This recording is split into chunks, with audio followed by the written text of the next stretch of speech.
Hey guys, Rob Skiba here.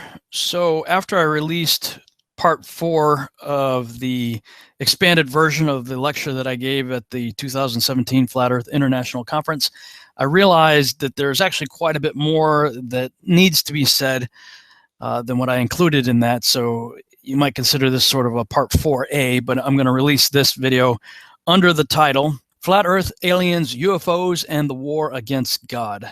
And this is, again, a modified and extended version of my Testing the Globe lecture. I'm sorry, but when you look into the founding of these organizations and the people involved, there's absolutely no reason whatsoever that I will ever trust these people.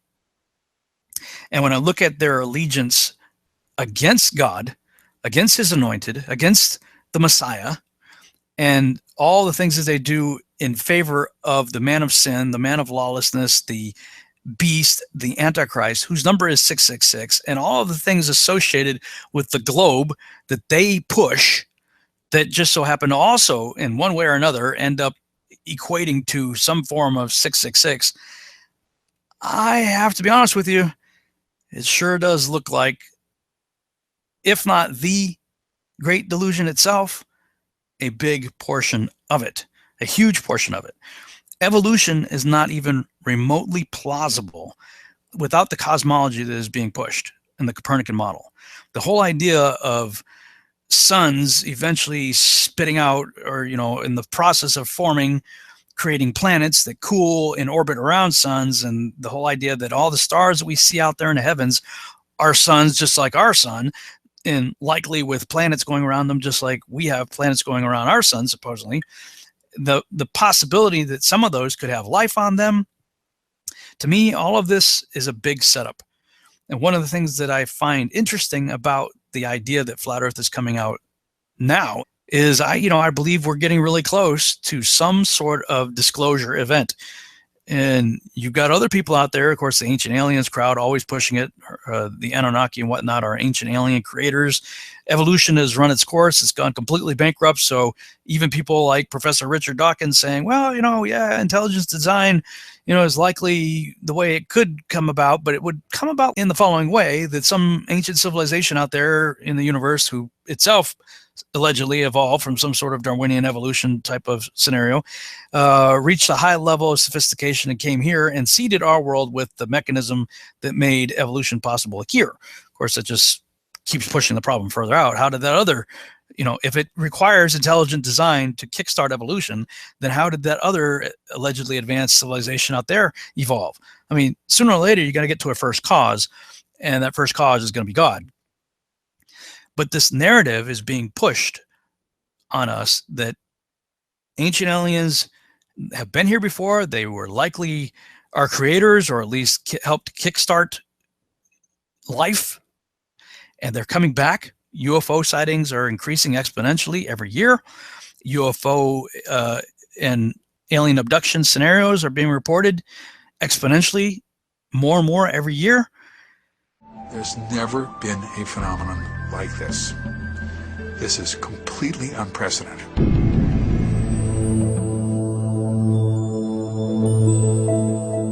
What was happening was that people were talking about this reproductive material. People were having sperm taken, they were having eggs taken.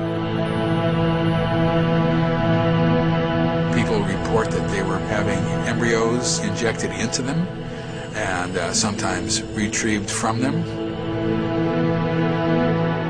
I began to hear accounts of abductees who were taken into a room and their attention would be directed to a screen-like device.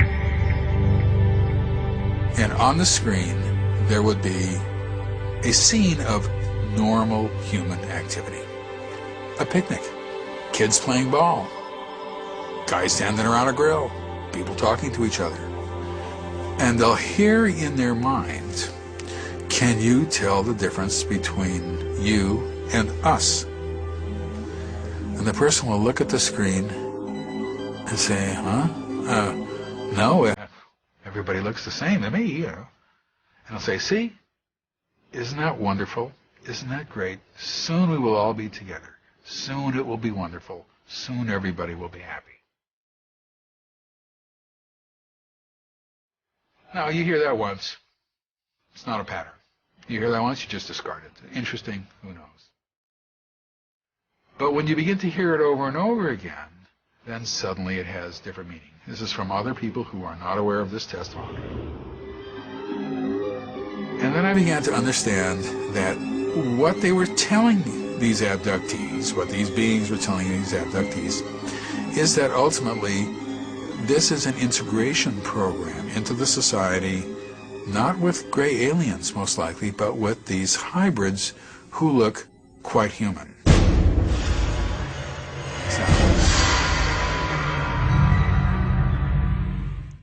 And you got people like Stephen M. Greer out there saying, hey, disclosure is imminent. It's just around the corner. It's going to happen. Although he's been saying some stuff that's rather interesting lately, that he even believes there's going to be a counterfeit version of it. That we have the technology right now that human beings could fake UFOs with our own technology, make people believe that it's alien spacecraft, but it could very well just be black budget DARPA type projects, developed in Area 51, human engineered aircraft that are being used by our government or the governments of the world to deceive people that it's really aliens. He's warning about that. The military term, so you know it, is a false INW or a deceptive INW, indication and warning. And it's basically like the Gulf of Tonkin event in Vietnam. You basically exaggerate or hoax an event that then manipulates policymakers. So this was the ultimate takedown of official disclosure, which was about to happen in 1989. Got it? 26 years ago, November 1989.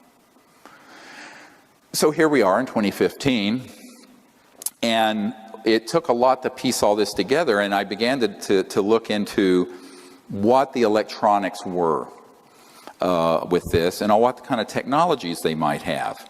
And one bit of insight that the prince had, he said, so he told me that the reason he was funding the abduction groups is that he was convinced that there was an existential threat from outer space. That's been the Sub Rosa plan since the 56, and that he wanted people to hate the aliens enough to pay the blood and treasure of World War III. And he also wanted it to be eschatological, where it would result in the end of the world, so that Christ would return and the good folks would go up in a flying saucer, I guess, with Christ. Now, this is what he was telling me. I'm just listening, and I'm going, whoa, this is like, woohoo. And he was completely convinced that this is what needed to happen. This sort of end of the world eschatology is the study of the end of the world event, and that's why he was putting so much money in and providing so much funding to Mack and David Jacobs and Bud Hopkins and all this. And he told me, he says, I'm going to stop funding John Mack because he's become too positive about contact, and I only want to fund people who are going to put things out there that scare people and make them hate the aliens. He said this. So I went, oh boy. Now this is connecting a dot that all of you better listen to very carefully. It's the last thing you learn today.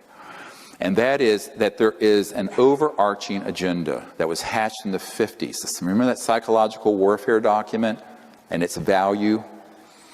That was hatched in between 53 and 56 to create the specter of a threat from outer space that does not exist. Werner von Braun stated on his deathbed, and we have the testimony of his assistant, that and said, they will first have the Cold War, then we decided there would be nations of concern, then global terrorism. We have this testimony from before 9/11.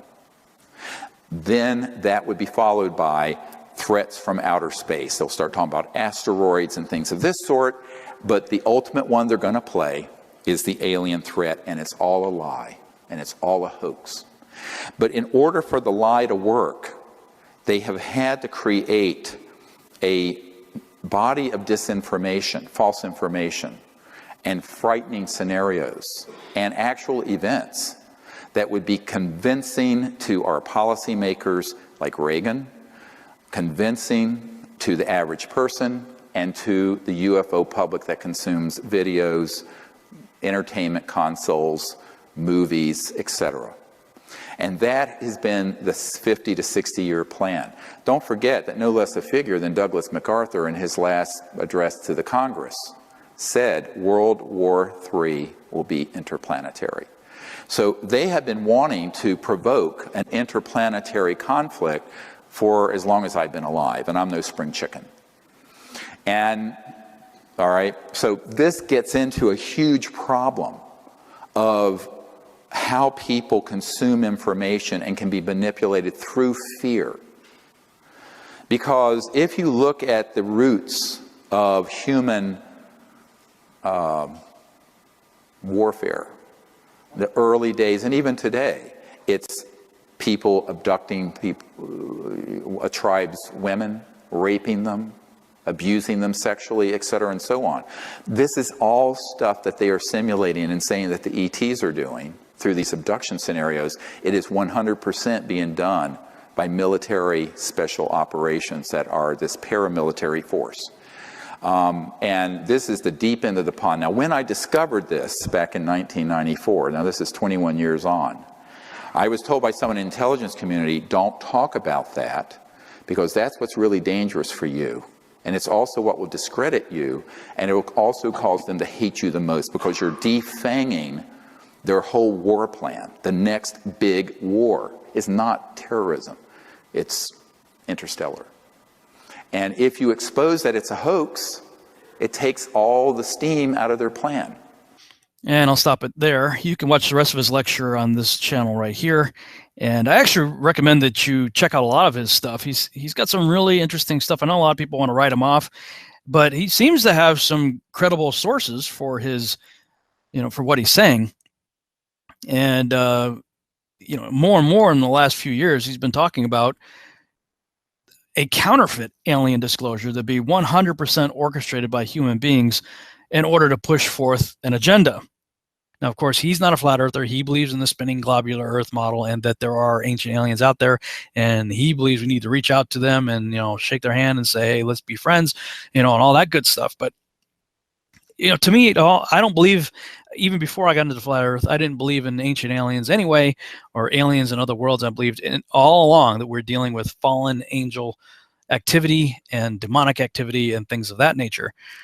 And yet still, we have to acknowledge that we've had constant media bombardment, both in, sort of mainstream news as well as in movies and pop culture and all kinds of stuff, always, always, always pushing this alien agenda. People from other worlds out there. And I mean, we've even had US presidents perhaps preparing us in advance for what they may or may not know is coming and setting the stage for all this. I couldn't help at one point in my discussions privately with General Secretary Gorbachev, when you stop to think that we're all God's children wherever we may live in the world, I couldn't help but say to him, just think how easy his task and mine might be in these meetings that we held if suddenly there was a threat to this world from some other species from another planet outside in the universe. We'd forget all the little local differences that we have between our countries, and we would find out once and for all that we really are all human beings here on this earth together. In our obsession with antagonisms of the moment, we often forget how much unites all the members of humanity. Perhaps we need some outside universal threat to make us recognize this common bound.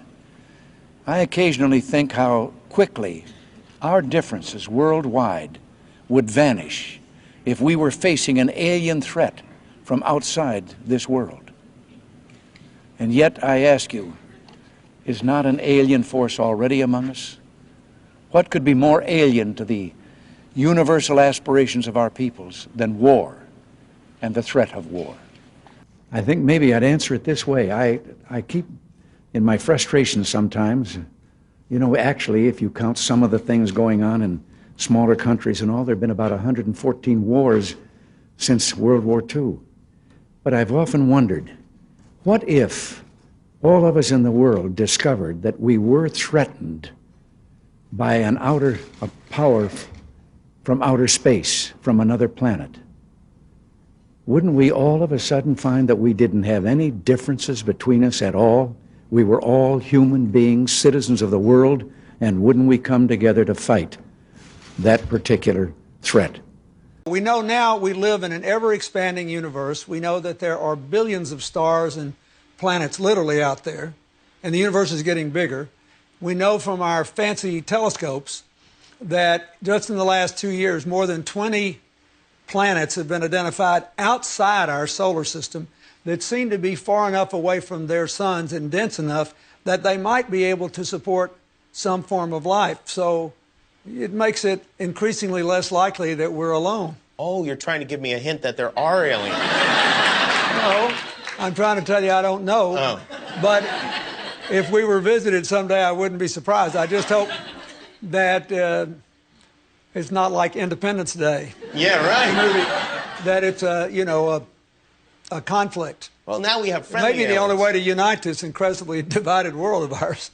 They're out there. We better think of how all the differences among people on Earth would seem small if we felt threatened by a space invader. That's the whole theory of independence. You're right. So the thing about flat Earth that really intrigues me is it nullifies all of it.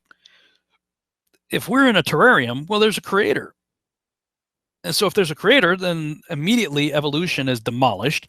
And the whole notion of ancient aliens goes out the window too, because everything above us is way closer and way smaller than what we've been taught.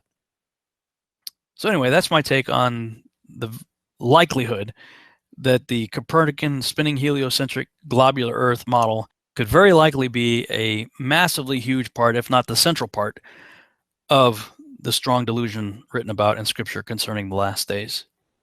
But if you go back and listen to what Stephen M. Greer was saying, he made reference to the testimony of Dr. Carol Rosin. And, it's important to point out that this interview was done prior to 9/11/2001. Listen to what she has to say. When I was a corporate manager of Fairchild Industries in 1974 through 77, I met the late Dr. Werner von Braun in early 74.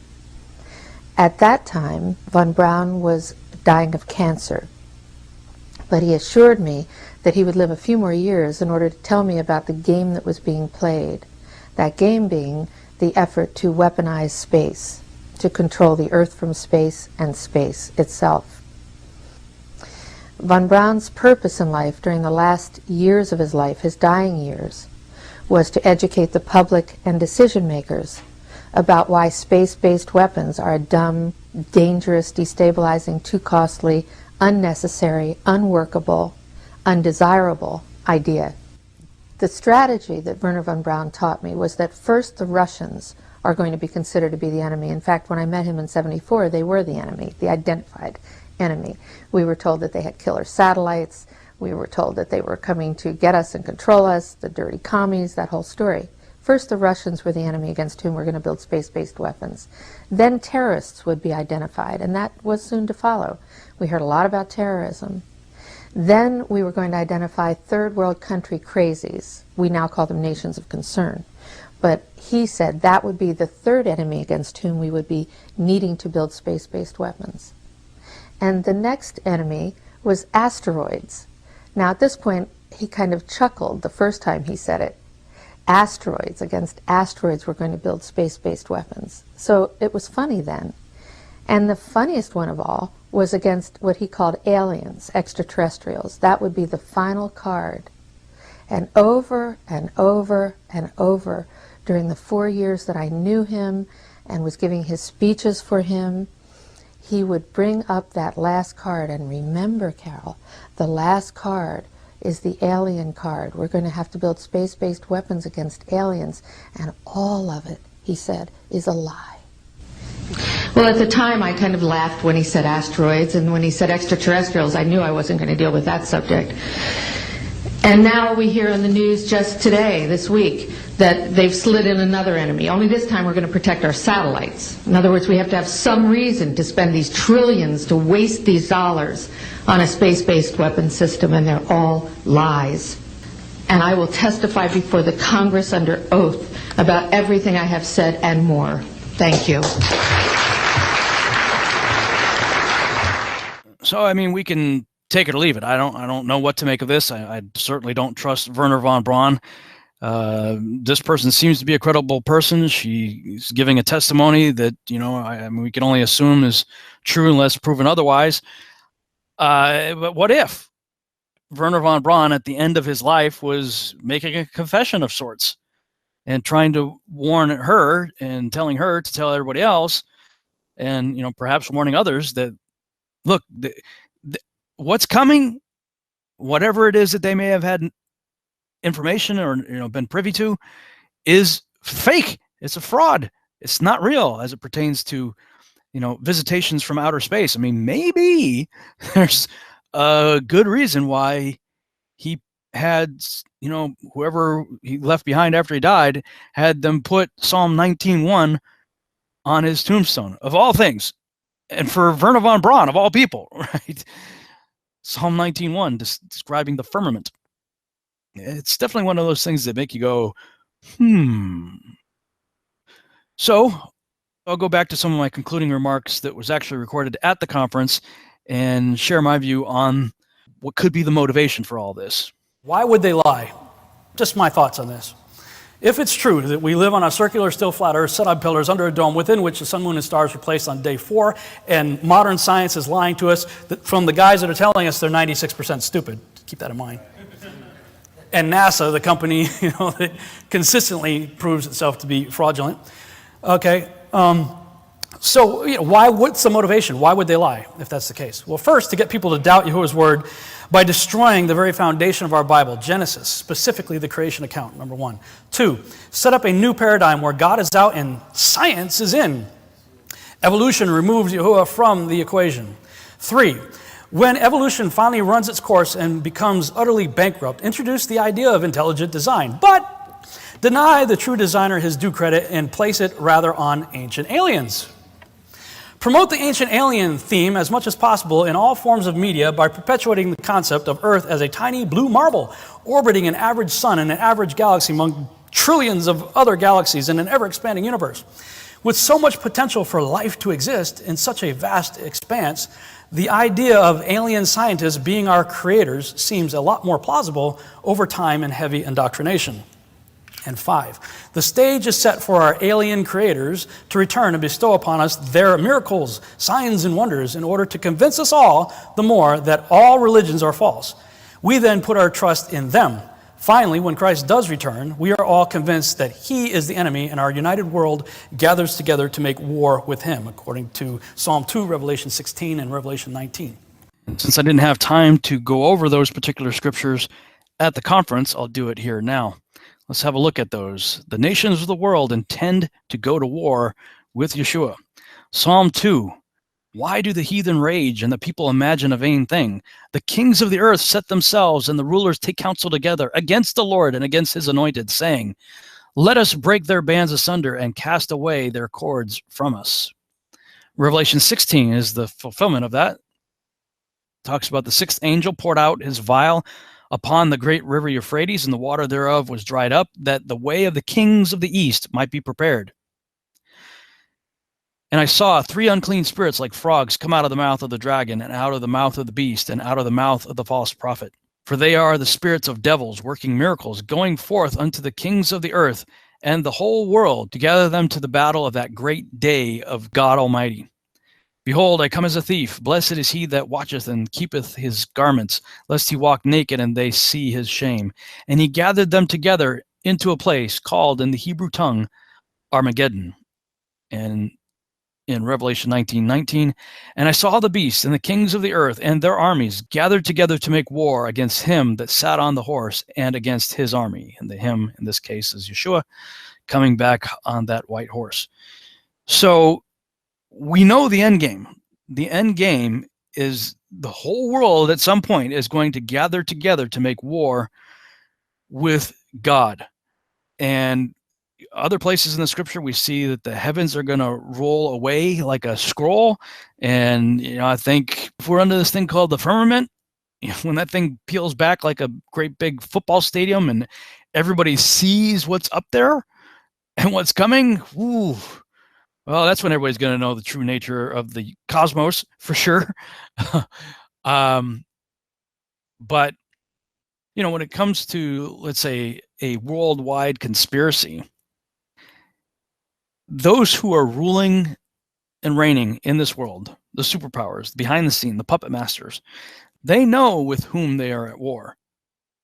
And so they've got to get the rest of us to help them build the weapons necessary to make war with this being from elsewhere.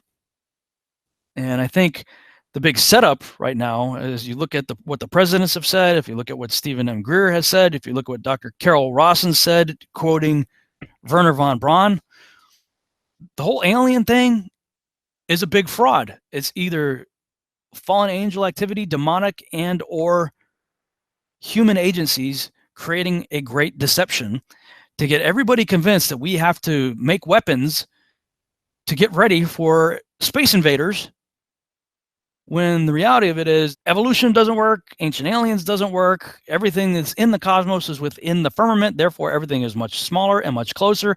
There is no real threat out there. The only real legitimate threat to those who hate God is God.